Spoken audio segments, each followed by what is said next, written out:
A Segunda Guerra Mundial deixou profundas cicatrizes na Europa Oriental, e a dinâmica geopolítica que se seguiu moldou o continente por décadas. A Guerra Fria, conflito ideológico entre os Estados Unidos e a União Soviética, teve um impacto particularmente significativo na região. A Cortina de Ferro e os países do Bloco Oriental. Após a Segunda Guerra Mundial, a Europa Oriental foi dividida em duas esferas de influência: a ocidental, capitalista e alinhada com os Estados Unidos, e a oriental, comunista e sob domínio soviético. Essa divisão ficou conhecida como a Cortina de Ferro, um termo popularizado pelo ex-primeiro-ministro britânico Winston Churchill. Os países da Europa Oriental, que se alinharam com a União Soviética, ficaram conhecidos como o Bloco Oriental. Esses países incluíam Polônia, o primeiro país a ser invadido pela Alemanha nazista e um dos mais devastados pela guerra.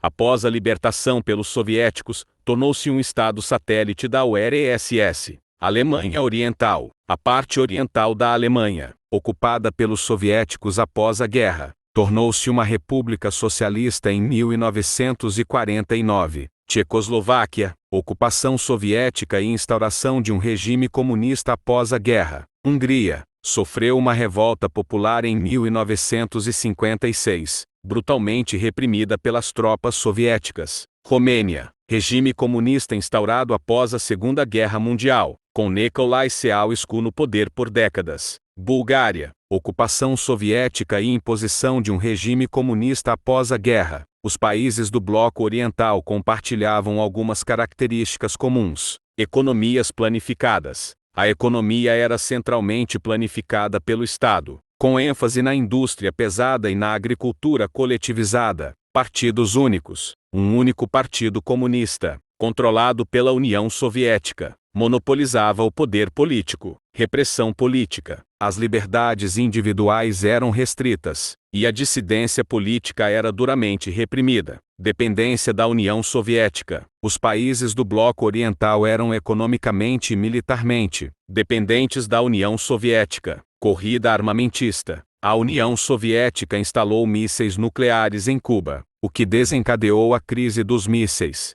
levando o mundo à beira de uma guerra nuclear. Intervenções soviéticas. A União Soviética interveio militarmente em diversos países do Bloco Oriental para reprimir revoltas populares, como na Hungria em 1956, e na Tchecoslováquia em 1968. Propaganda. Ambos os lados da Guerra Fria utilizavam a propaganda para influenciar a opinião pública e promover seus respectivos sistemas ideológicos.